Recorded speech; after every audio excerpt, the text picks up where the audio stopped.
ሰላም የዴሊ ፎረም ቤተሰቦች፣ ትራምፕ አሜሪካና ኢራን በሚቀጥሉት 2 ቀናት ውስጥ ዳግም ሊወያዩ እንደሚችሉ ፍንጭ ሰጡ። ዶናልድ ትራምፕ በአሜሪካና በኢራን መካከል በሚቀጥሉት 2 ቀናት ውስጥ ዳግመኛ ንግግር ሊጀመር እንደሚችል ለኒውዮርክ ታይምስ ፍንጭ ሰጥተዋል። በሚቀጥሉት 2 ቀናት ውስጥ የሆነ ነገር ሊከሰት ይችላል ያሉት ትራምፕ እና እኛ የበለጠ ወደዚያ የመሄድ ዝንባሌ አለን ማለታቸው ጋዜጣው ዘግቧል። ሁለቱ ሀገራት የተኩስ አቁም ከደረሱ በኋላ በፓኪስታን ተገናኝተው ለረጅም ሰዓታት በመጀመሪያ ቀን የተወያዩት ባለፈው ሳምንት መጨረሻ ላይ ነበር። በወቅቱ የአሜሪካ ልዑክ የመሩት ምክትል ፕሬዚዳንቱ ጄዲ ቫንስ ሲሆኑ የኢራን ልዑክ ደግሞ የተመራው በአፈ ጉባኤው መሐመድ ባገር ጋሊባፍ ነበር። ነገር ግን ውይይቱ ለረጅም ሰዓት ቢደረግም ያለምንም ስምምነት ተቋጭቷል። ዛሬ የኢራን መገናኛ ብዙሃን በፓኪስታንና ቴህራን መካከል የመልእክት ልውውጥ መኖሩን ዘግበው ከአሜሪካ ጋር ቀጣይ ውይይት ለማድረግ ስምምነት ስለመደረሱ ግን ምንም መረጃ በኢራን በኩል አለማግኘታቸውን ዘግበዋል። በአሜሪካና በኢራን መካከል የተደረገውን የ2 ሳምንት የተኩስ አቁም ስምምነት ሊጠናቀቅ 8 ቀን ብቻ በቀረ በአሁኑ ሰዓት ቀጣዩ የሰላም ድርድር አቅጣጫ ምን ሊሆን እንደሚችል ብዙዎች መላምትን እያስቀመጡ ነው። ከዋሽንግተን ዲሲ የተገኘው ዘገባ እንደሚያመለክተው የፕሬዝዳንት ዶናልድ ትራምፕ የጊዜ ገደቦች ብዙ ጊዜ ተለዋዋጭ የመሆን ባህሪ አላቸው። በቅርቡ በፓኪስታን ይካሄድ የነበረውን የመጀመሪያው ዙር ድርድር አለስምምነት ቢጠናቀቅም ሁለቱ ወገኖች ድርድሩ በሙሉ አብቅቷል ብለው በሩን ዘግተው አለመሄዳቸው እንደ አንድ አዎንታዊ ተስፋ አስቀምጠውታል። ይሁን እንጂ በኢራን በኩል ከፍተኛ የመተማመን ችግር መኖሩ ተገልጿል። ባለፉት ጥቂት ወራት ኢራናውያን ከአሜሪካውያን ጋር በድርድር ላይ በነበራቸው 2 አጋጣሚዎች ድንገተኛ ጥቃት ስለደረሰባቸው ይህ ሁኔታ ዳግም እንዳይፈጠር ጠንካራ ማረጋገጫ እንደሚፈልጉም ተገልጧል። በሌላ በኩል ፕሬዝዳንት ዶናልድ ትራምፕ ሰኞ ዕለት ከቢሮቸው ውጭ ሆነው በሰጡት መግለጫ ኢራን የኒውክሌር ጦር መሳሪያ ሊኖራት አይገባም የሚለው የመጨረሻ ቀይ መስመራቸው መሆኑን በግልጽ አሳውቀዋል። ይህ ጉዳይ ፕሬዝዳንቱ በሶስቱም የምርጫ ቅስቀሳቸው ወቅት አጥብቀው ሲያቀነቅሉት የነበረ ነው። ነገር ግን አሁን ከድርድሩ አካባቢ የሚወጡ መረጃዎች እንደሚያሳዩት ኢራን ለተወሰነ የጊዜ ገደብ ብቻ የኒውክሌር መሳሪያ እንዳታመርት የሚያግድ ስምምነት ቢቀርብም ትራምፕ ሊቀበሉት እንደሚችሉ ተጠቁሟል። የፖለቲካ ታዛቢዎች እንደሚሉት ፕሬዝዳንት ትራምፕ በአሁኑ ሰዓት 2 ዋና ዋና ግቦችን ይዘው እየተንቀሳቀሱ ነው ተብሏል። አንደኛው በመካከለኛው ምስራቅ ረጅም ጊዜ የሚወስድ ጦርነት ውስጥ ላለመዘፈቅ ሲሆን፣ ሁለተኛው ደግሞ የቀድሞ ፕሬዝዳንት ባራክ ኦባማ ካደረጉት የኒውክሌር ስምምነት የተሻለና ጠንካራ የሆነ ስምምነት አምጥቶ ኢራንን ማሰር እንደሚፈልጉም ተነግሯል። የሊባኖስ ፕሬዝዳንት በአሜሪካ ሊባኖስና እስራኤል ያደረጉ ያሉት ውይይት የመጨረሻ መጀመሪያ ይሆናል ብለው ተስፋ እንደሚያደርጉም ተናግረዋል። የሊባኖስ ፕሬዝዳንት ጆሴፍ አውን አገራቸው ከእስራኤል ጋር የምታደርገው ውይይት የስቃይ የመጨረሻው መጀመሪያ ይሆናል ብለው ተስፋ እንደሚያደርጉም ገልጠዋል። እስራኤል በደቡባዊ ሊባኖስ ወረራውን በመቀጠሏ መረጋጋት እንደማይመለስ ጨምረው ተናግረዋል። የእስራኤል ጦር በደቡባዊ ሊባኖስ የደህንነት ቀጠና ለመገንባት በሚል ወታደራዊ ዘመቻ እያካሄደ መሆኑ ይታወቃል። ጦርነቱ ካበቃ በኋላም የእስራኤል ጦር መሬቱን በወረራ ይዞ ሊቀጥል ይችላል የሚል ስጋትም በብዙዎች ዘንድ አይሏል።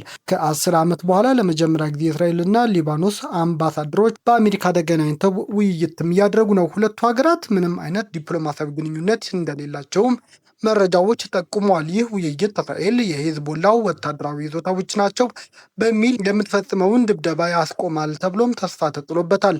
እስራኤል፣ አሜሪካና በርካታ ሊባኖሳውያን ሄዝቦላ ትጥቅ እንዲፈታት ይፈልጋሉ።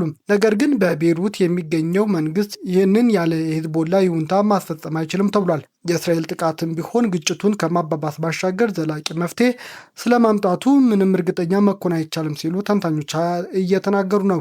የሄዝቦላ ደጋፊዎች የታጠቃቸውን የጦር መሳሪያዎች ራሱን ከእስራኤል ጥቃት የሚከላከልበት ነው የሚሉት ሲሆን በደቡብም ይሁን በየትኛውም ውሳኔ እንደማይገዛ አስታውቀዋል። ቡድኑም ቢሆን በየትኛውም ውሳኔ እንደማይጓዝ አስታውቀዋል። አሜሪካ በመጀመሪያ 24 ሰዓት ውስጥ ምንም አይነት መርከብ እገዳውን እንዳላለፈ አስታወቀች።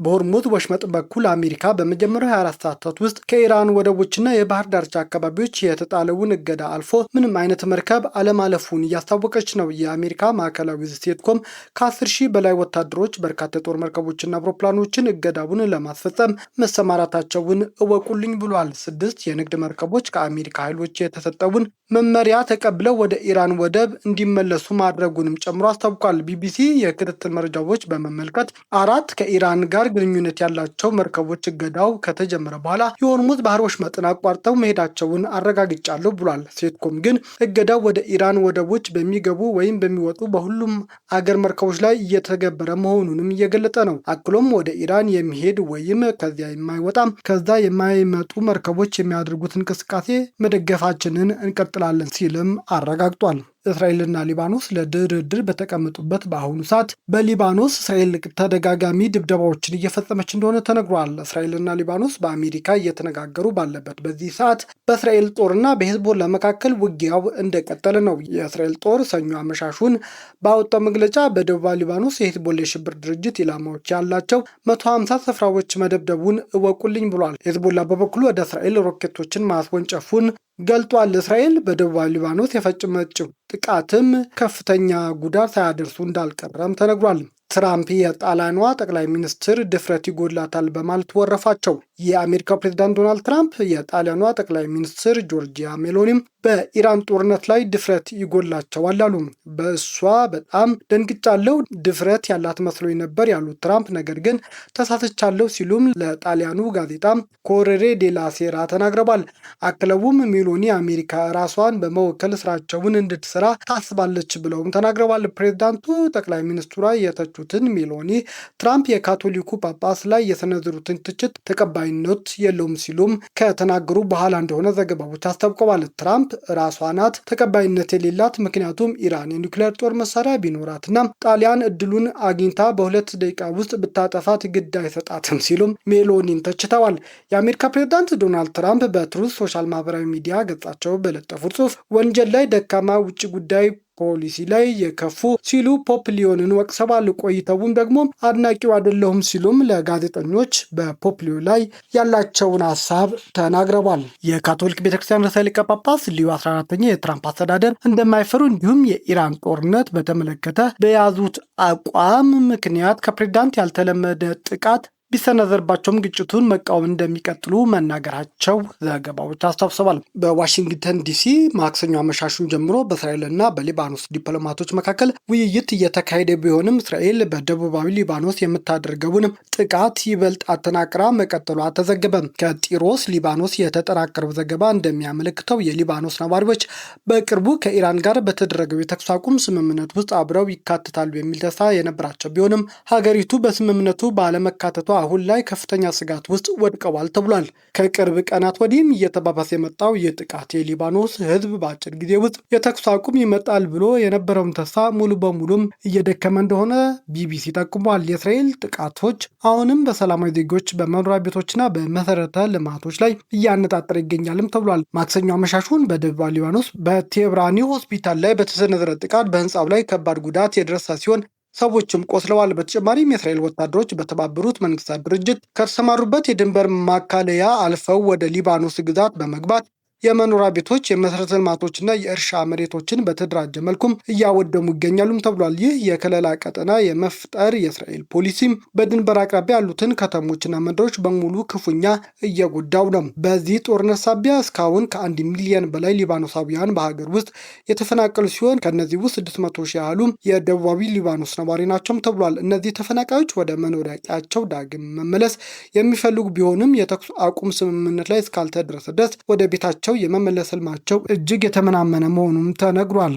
በሆርሙዝ ባህረ ሰላጤ ላይ የተጣለው የባህር ላይ እገዳ ከቀጠለ የአውሮፓ አየር መንገዶች በሚቀጥሉት ጥቂት ሳምንታት ውስጥ እጅግ አደገኛና መዋቅራዊ የሆነ የአውሮፕላን ነዳጅ እጥረት ሊያጋጥማቸው እንደሚችል የኢኮኖሚ ባለሙያዎች አስጠነቀቁም። በአሜሪካ በእስራኤልና ኢራን መካከል ያለውን ጦርነት ተከትሎ እንዲሁም አሜሪካ በቅርብ በኢራን ወደቦች ላይ የጣለችውን የባህር ላይ እገዳ ከመካከለኛው ምስራቅ የሚወጣውን የነዳጅ አቅርቦት በማስተጓጎል የአውሮፕላን ነዳጅ ዋጋ በ103 በመቶ ገደማ ንረት አሳይቷል። ይህ የነዳጅ እጥረት እና የዋጋ ንረት ለአውሮፓ ኢኮኖሚ ወደ $1 ትሪሊዮን የሚጠጋ ገቢም እና 14 ሚሊዮን የስራ ዕድል በሚያስገኘው ዋነኛ የጉዞ ሰሞን ከባድ የኢኮኖሚ ጫና እንደሚፈጥር ተነግሯል። ሁኔታው ለመቆጣጠርም እንደ ኤስኤኤስ፣ ራያኤን እና ዊዝ ኤር የመሳሰሉ ግዙፍ የአየር መንገዶች በሺዎች የሚቆጠሩ በረራዎችን እየሰረዙ የበረራ አቅማቸውን እየቀነሱና የትኬት ዋጋ ላይም ተጨማሪ ክፍያዎችን እያደረጉ ይገኛሉ ተብሏል። የኢነርጂ ተንታኞች እንደሚሉት አቅርቦት በፍጥነት የማይስተካከል ከሆነ በግንቦትና በሰኔ ወር ውስጥ በአውሮፓ እጅግ የከፋ የበረራ ሰረዛዎች የሚኖር ሲሆን የችግሩ መጓተትም በዓለም አቀፍ የኢነርጂ ዋጋ ላይ ክፉኛ ጭማሪ ሊያመጣ እንደሚችልም እያስጠነቀቁ ነው። የአርትስ ቴሌቪዥን የስራ ኃላፊዎች ከቴዲ አፍሮ አዲስ አልበም ስምምነት ጋር በተያያዘ ማብራሪያ እንዲሰጡ ተጠየቀ። የአርትስ ቴሌቪዥን የስራ ኃላፊዎች ከድምፃዊ ቴዲ አፍሮ ካሳሁን አዲስ አልበም ጋር በተያያዘ ከገቡበት ስምምነት አኳያ ማብራሪያ እንዲሰጡ በኢትዮጵያ መገናኛ ብዙሃን ባለስልጣን መጠየቃቸው ተሰምቷል። ማክሰኞ አመሻሽ 12 ሰዓት ጀምሮ ሊሰጥ የነበረው የቴዲ አፍሮ አዲስ አልበም ኢቶሪካ ጋዜጣዊ መግለጫ በይፋ መንግስት አግዶታል። ድምፃዊው ከተለያዩ ጋዜጠኞች ጋር የሚያደርገውን ይህን መግለጫ በቀጥታ ስርጭት ለማስተላለፍ ከአርትስ ቴሌቪዥን ጋር አስቀድሞ ስምምነት ተፈራርሞ የነበረ ቢሆንም ከመንግስት በቀረበ ጥብቅ እገዳ ምክንያት የቀጥታ ስርጭቱ እንዲቋረጥ ተገዷል። የዋዜማ ሬዲዮ ምንጮች እንዳረጋገጡት ማክሰኞ ረፋድ ላይ የቴሌቪዥን ጣቢያው ስራ አስፈጻሚ ጨምሮ የጣቢያው ስራ ኃላፊዎች በኢትዮጵያ መገናኛ ብዙሃን ባለስልጣን ዋና መስሪያ ቤት በመገኘት ስለ ስራ ስምምነቱ ማብራሪያ ሰጥተዋል። ድምፃዊ ቴዲ አፍሮ ቴዎድሮስ ካሳሁን ከ8 ዓመት በኋላ ኢቶሪካ የተሰኘው አዲስ አልበም የፊታችን ሐሙስ ሚያዝያ 8 ከቀኑ በ8 ሰዓት ጀምሮ በተለያዩ ዓለም አቀፍ የሙዚቃ ማሰራጫ መተግበሪያዎችና በዩቲዩብ ገጽ በኩል ለአድማጮቹ እንደሚያቀርብ ማስታወቁ ይታወሳል። የመግለጫው መታገድና የቴሌቪዥን ጣቢያ ኃላፊዎቹ መጠራት በአልበሙ ይፋ መሆን ላይ ስለሚኖረው ተጽዕኖ እስካሁን በይፋ የተባለ ነገር የለም። መንግስትም ይህንን አልበም በተመለከተ ሊሰጥ የነበረው ጋዜጣዊ መግለጫ ለምን እንዳገደም በይፋ አልተነገረም። ከዚሁ ጋር በተያያዘ ጋዜጣዊ መግለጫ እንዳይሰጥ አርትስ ቲቪ መንግስት እንዳስፈራራ የተገለጸ ሲሆን ሰዋስብ ሙዚቃም የቴዲ አፍሮን ሙዚቃ ላለመልቀቅ የወሰነው በመንግስት ማስፈራሪያ መሆኑን ዘገባዎች እያስታወቁ ነው።